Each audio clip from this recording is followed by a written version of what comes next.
Padre, gracias por tu palabra. Gracias por este momento que nos has permitido compartir hoy como Iglesia de Cristo.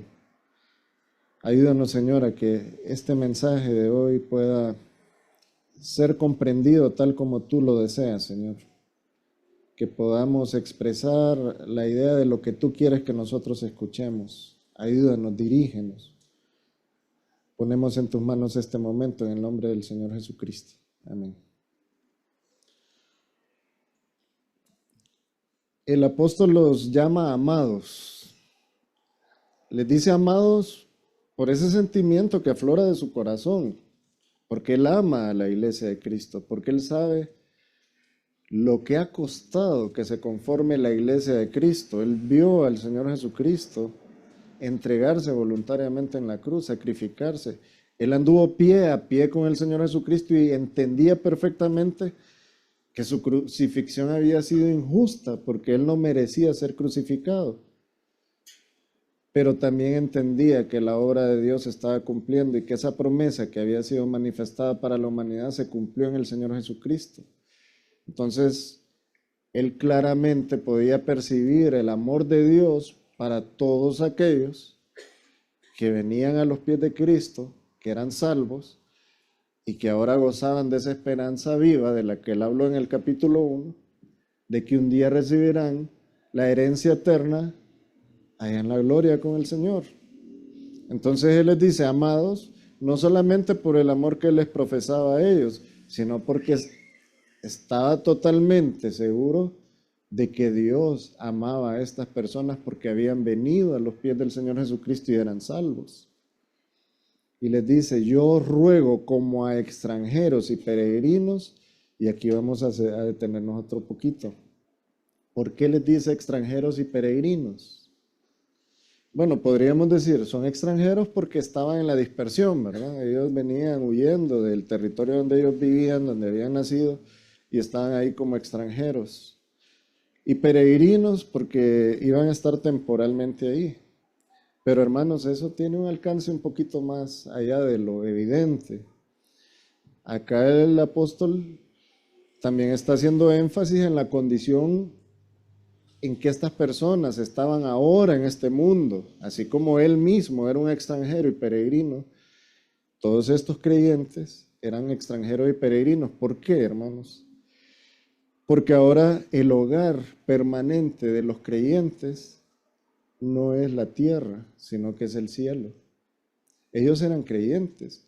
Ellos ya tenían garantizada su herencia eterna en el cielo. Entonces el apóstol se podía referir con propiedad a ellos como que ellos eran extranjeros y peregrinos, porque ellos iban a estar temporalmente, así como todos nosotros, vamos a estar temporalmente en este mundo, pero en un momento dado vamos a estar frente al Señor, en la presencia de Él, gozando ya de la eternidad. Pues Él está haciendo énfasis en esto también.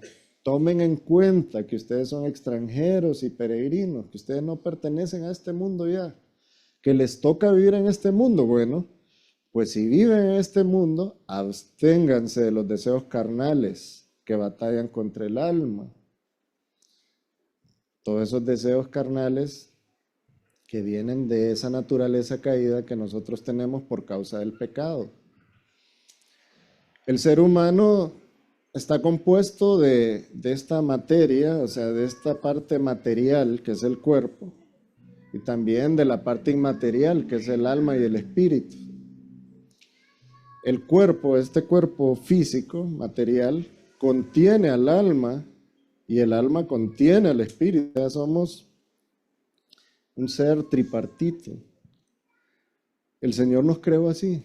¿Qué sucedió cuando el hombre pecó en el Edén? Inmediatamente la parte espiritual del hombre, esa parte que es la que induce la comunión con el Señor, que es la parte que produce que haya una línea entre el hombre, una línea directa entre el hombre y Dios, esa parte murió. El hombre quedó desprovisto, inactivo espiritualmente cuando el hombre pecó. Y eso es lo que ha venido a restaurar el Señor Jesucristo, a vivificar nuestro espíritu. Ese espíritu muerto por el pecado se vivifica cuando creemos en el Señor Jesucristo. Y ahora ese espíritu vivificado Es el que produce en nosotros esa identidad con Dios, esa comunión con Dios y ese lazo que nos une con ese Dios, que es un Dios espiritual, que no lo podemos ver, pero que es vivo y verdadero y que nos da evidencias de quién es Él todos los días, por medio de la naturaleza, por medio del universo, por medio de su creación, por medio de su palabra, por medio del testimonio del Señor Jesucristo y por medio también de la predicación de las buenas nuevas y del testimonio de los hermanos. Por eso es importante exaltar ese vínculo que nos une con el Señor y apaciguar, frenar o neutralizar esa carne que es la que nos induce al pecado, esa carne que es la que produce en nosotros la tendencia de pecar. Entonces el apóstol Pedro les está hablando abiertamente y les está diciendo, os ruego como a extranjeros y peregrinos. Hay que tomar en cuenta otro tema aquí también. Estos hermanos creyentes estaban viviendo en una región donde habían diferentes ideologías doctrinales y religiosas. Ahí probablemente sacrificaban seres humanos a los dioses paganos. Ahí podría haber cualquier tipo de acto en contra del único Dios verdadero y que incrementara ahí el nivel de idolatría en la región. Entonces el apóstol también le está haciendo la advertencia. Ustedes son peregrinos y extranjeros, ustedes no pertenecen a esa cultura, no pertenecen a esas costumbres. Sus costumbres y su cultura es la cultura del cielo. Tienen que estar enfocados a que en este mundo ustedes andan con una mochilita como peregrinos cuando van a un viaje de 3, 4, 5 días a la playa, cualquiera de nosotros, que lleva su mochilita, su maletita, pero que después tiene que regresar. Así les está diciendo, ustedes tienen que regresar al lugar donde les corresponde estar, que es el cielo. Entonces, el apóstol les está haciendo una advertencia. Absténganse de esos deseos carnales que batallan contra el alma. ¿Y por qué el apóstol menciona el alma y no el espíritu? Bueno, miren, en diferentes contextos y partes de la Biblia, al alma y al espíritu se les toma como la misma cosa, por lo que si usted se despoja de este cuerpo físico, usted sigue existiendo en su alma y el espíritu que usted posee ahora, que ya ha sido vivificado, está dentro de su alma también, así como su alma está dentro de este cuerpo. Entonces, el apóstol se refiere al alma sabiendo que el alma es la esencia nuestra, pues que nosotros, esta carne se va a podrir ahí en una tumba, pero el alma sigue viva por la eternidad, ¿verdad? Y el alma de el que es salvo, pues va a la eternidad con el Señor y el alma del incrédulo y del perdido va al infierno, ¿verdad? Con Satanás.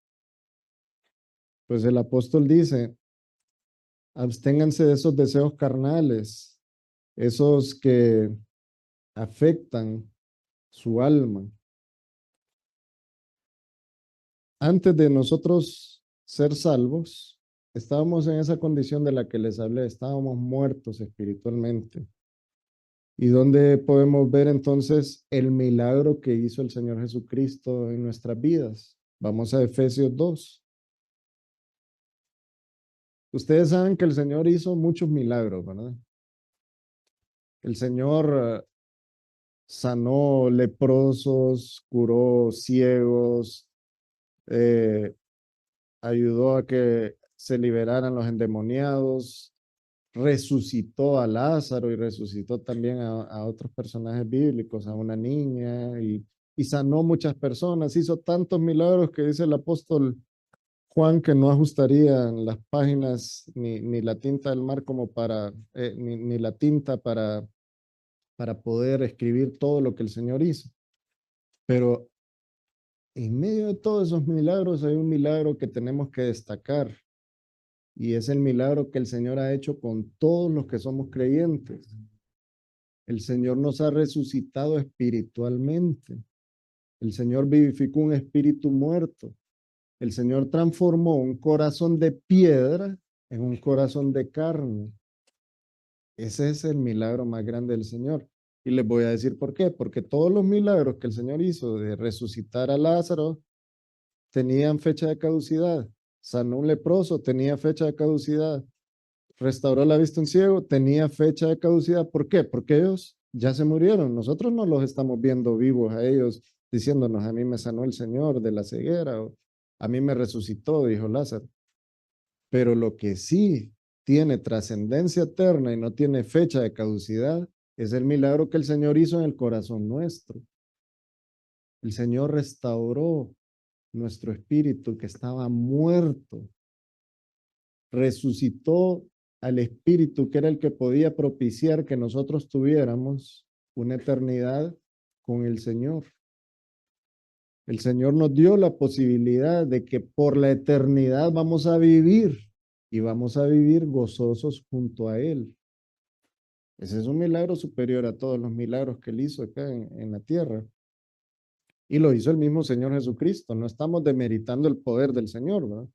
Y justamente con estas personas que hizo milagros físicos, seguramente ellos también gozan del otro milagro, que es el que les estamos dando más relevancia, que es el de trascendencia eterna, el milagro de la vida eterna. El Señor Jesucristo nos ha dado vida y lo podemos ver en Efesios 2. Busquemos Efesios 2 del versículo 1, comencemos a leer y dice, y Él os dio vida a vosotros cuando estabais muertos en vuestros delitos y pecados. Y dice el versículo 2, en los que anduvisteis en otro tiempo. Bueno, acá el apóstol, vamos a parar un poquito, el apóstol está hablándole a creyentes, ¿verdad? Se puede deducir cuando él dice en los que anduvisteis, o sea, ya dejasteis de comportarte de esa forma.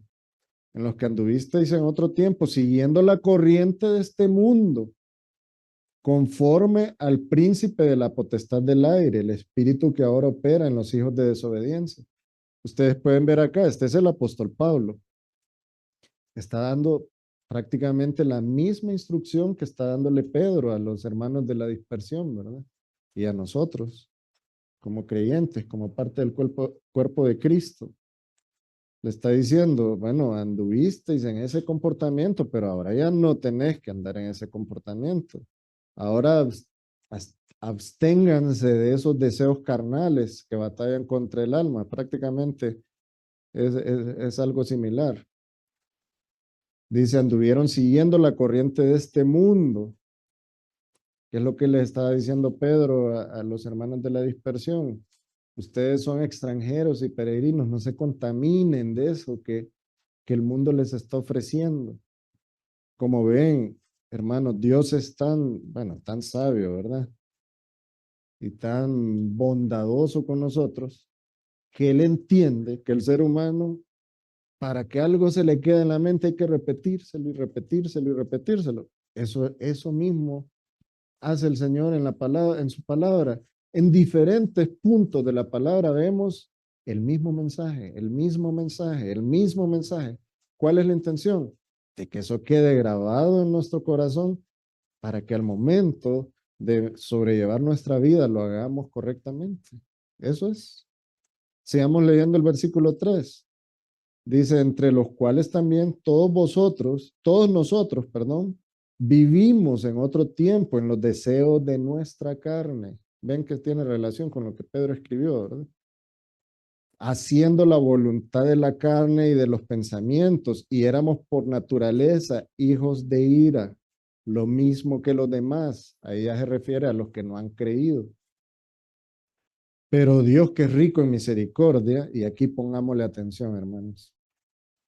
Dios, que es rico en misericordia, por su gran amor con que nos amó, aún estando nosotros muertos en pecados, nos dio vida juntamente con Cristo, por gracia sois salvos, y juntamente con Él nos resucitó y asimismo nos hizo sentar en los lugares celestiales con Cristo Jesús. Ustedes pueden decir, bueno, ¿yo cuándo he estado sentado en los lugares celestiales con Cristo? Ustedes entienden que cuando hablamos del Señor, el tiempo no tiene ninguna influencia en el Señor, porque para el Señor lo que Él ha proclamado, lo que Él ha prometido y lo que Él ya ha establecido en su palabra, eso ya se cumplió.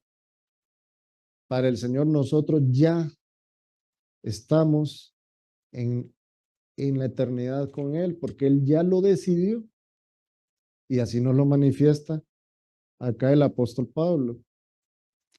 Nosotros, hermanos, anduvimos actuando en otro tiempo en los deseos de nuestra carne, haciendo la voluntad de la carne y de los pensamientos, y éramos por naturaleza hijos de ira, dice el apóstol. Igual que todo el mundo, lo mismo que los demás. Pero Dios, que es rico en misericordia, con ese gran amor, aunque nosotros estábamos en esa condición, muertos en nuestros delitos y pecados, Él nos resucitó juntamente con el Señor Jesucristo. Y por eso somos salvos. Y por eso ahora podemos gozar de la esperanza viva que hablaba Pedro en el capítulo 1, esa herencia inmarcesible, incontaminada, incorruptible que tiene destinada el Señor para todos los que somos sus hijos. Podemos descansar en eso. Y descansando en eso y reconociendo eso, es que nosotros debemos de decir, debo de obedecer la palabra de Dios cuando me dice que no dirija mi vida en base a mis deseos carnales, porque esos deseos carnales afectan mi alma. Y que hablemos ahora de los deseos carnales. Son aquellos que provienen de nuestra naturaleza pecaminosa, esos deseos que buscan la satisfacción de nosotros mismos y que están en conflicto directo con la voluntad de Dios. Esos son los deseos carnales a los que la Biblia se refiere. Veamos qué dice Romanos 8, versículos 5 al 8. Este siempre es el apóstol Pablo, mencionando algo que tiene mucha relación con lo que mencionó Pedro, ¿verdad? Con lo que Pedro les manda a decir a los hermanos de la dispersión. Romanos 8, del 5 al 8. Porque los que viven conforme a la carne piensan en las cosas de la carne. Hermanos, si nosotros vivimos para satisfacer solamente nuestras inquietudes y nuestros deseos carnales y no cultivamos y no hacemos crecer ese vínculo con Dios, nuestros pensamientos y nuestra vida se va a enfocar solamente en las cosas de la carne, en lo mundano. Y una cosa nos va llevando a otra, porque usted puede decir, no, pero es que nosotros vivimos en un mundo físico, un mundo material en donde debemos procurar hacer algunas cosas para salir adelante, para vivir mejor y todo. Sí, eso no tiene nada de malo, pero si eso para usted se convierte en una prioridad y si usted esas cosas mundanas le quitan, le llevan más tiempo y pasión que su comunión con Dios, entonces anda mal. Y eso es lo que está diciendo acá el apóstol. Los que viven conforme a la carne piensan en las cosas de la carne y una cosa los va llevando a otra. Se van deslizando, así como el ejemplo que dio el pastor Custodio, ¿verdad? Se van deslizando poquito a poco y no se van dando cuenta, así como la marea va deslizando el barco. Así va llevándoselo un poquito más lejos, un poquito más lejos de la costa. Así nos vamos alejando nosotros de la costa, de poquito en poquito. ¿Por qué creen ustedes que en el discipulado del primer nivel estamos estudiando las disciplinas espirituales? porque es necesario, hermanos, tener una rutina de comunión con Dios, o sea, tener destinado un tiempo especial para establecer una comunión con Dios. Y no necesariamente un tiempo en particular que usted diga de 6 de la mañana a 7 voy a dedicarle a Dios y todo el día va a estar alejado de Dios. No, es importante que esas disciplinas espirituales imperen en todo nuestro día. La oración, podemos orar en cualquier momento. ¿Quién le impide a usted orar cuando va en el transporte público, en su vehículo, o cuando está preparándose para ir al trabajo? Nadie le impide orar. La lectura de la palabra, en vez de ver la televisión, un programa que usted lo tiene bien apasionado, o una novela de esas turcas, o el TikTok y las redes sociales, ¿por qué no le dedica ese tiempo a leer la palabra? O sea, eso nos pasa a todos. Yo no estoy diciendo que yo estoy exento de eso, si yo soy un ser humano como todos ustedes, pero el Señor nos hace reflexionar en ese tema. Dediquémonos al Señor, esforcémonos por tener una comunión con Dios, por ya no vivir en torno a la carne y a los deseos de la carne, sino buscar las cosas espirituales, vivificar nuestro espíritu. Sigue diciendo acá en Romanos el apóstol, pero los que viven conforme al espíritu, en las cosas del espíritu, bueno, volvamos a leerlo todo para que entendamos el contexto, porque los que viven conforme a la carne piensan en las cosas de la carne, pero los que viven conforme al espíritu, en las cosas del espíritu, o sea, piensan en las cosas del espíritu. Porque el pensar en la carne, ¿qué es, hermanos? Muerte. Pero el pensar en el espíritu es vida y paz. Por cuanto los designios de la carne son enemistad con Dios, porque no se sujetan a la ley de Dios, ni tampoco pueden hacerlo. Y los que viven según la carne no pueden agradar a Dios. Ahora yo les hago una pregunta. ¿Están interesados ustedes en agradar a Dios? ¿Cuáles son sus prioridades? ¿Las cosas de la carne o las cosas del espíritu? Ustedes pueden hacer una autoevaluación, eso a cada quien le corresponde hacer un autoanálisis, verse frente al espejo y decir, este soy yo realmente, mi prioridad es tal, tal y tal. Y ahí vean ustedes en dónde han puesto, en dónde han colocado al Señor y las cosas del espíritu. Y vean si están cayendo en el peligro de irse deslizando para solo vivir por las cosas de la carne, satisfaciendo las cosas de la carne y enfocados en pensar solamente en las cosas de la carne. Resistir a los deseos de la carne, recomienda el apóstol. Bueno, la resistencia, perdón, a los deseos carnales comienza con la renovación de nuestra mente. Vamos ahora a Romanos 12:2, un poquito adelante. Miren, este versículo creo que es uno de los versículos más utilizados en los púlpitos, porque realmente nos resume en cierta medida un aspecto importante de la voluntad de Dios referente a lo que Él desea para que nosotros vivamos bien en este mundo. Dice acá el apóstol, no os conforméis a este mundo, sino transformaos por medio de la renovación de vuestro entendimiento, para que comprobéis cuál sea la buena voluntad de Dios agradable y perfecta. ¿Cómo, hermanos? ¿Cómo nosotros podemos transformarnos por medio de la renovación de nuestro entendimiento? O sea, ¿cuál es el elemento que puede a nosotros renovarnos el entendimiento y que en base a eso seamos transformados? Hemos hablado en algunas ocasiones de eso y yo sé que ustedes lo saben, pero no les voy a pedir que me lo digan.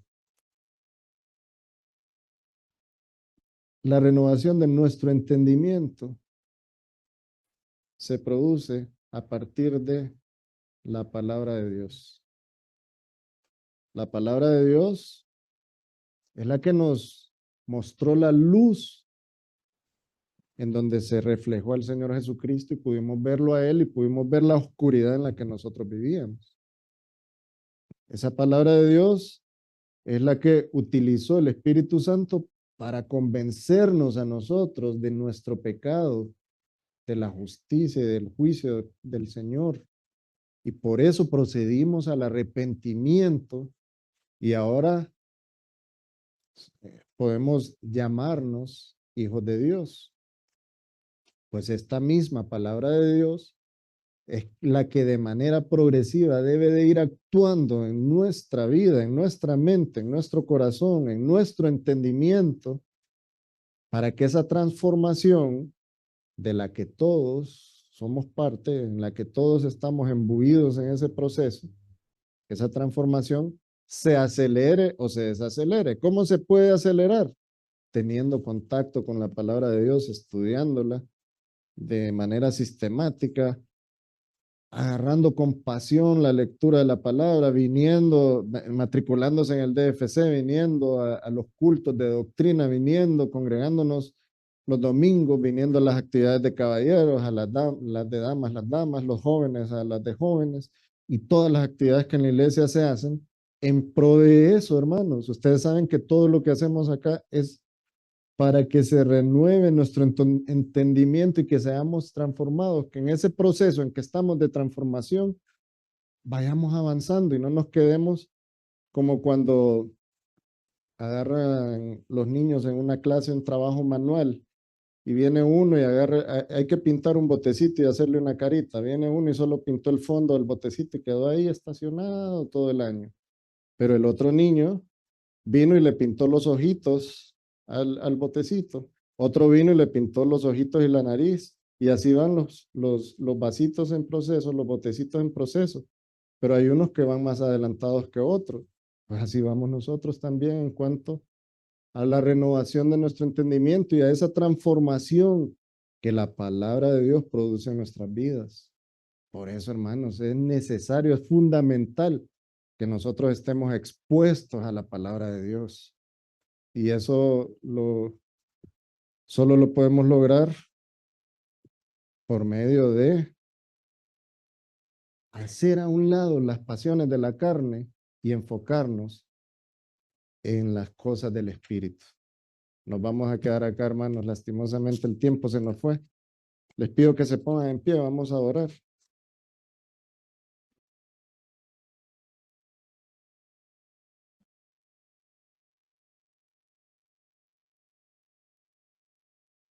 Padre, gracias.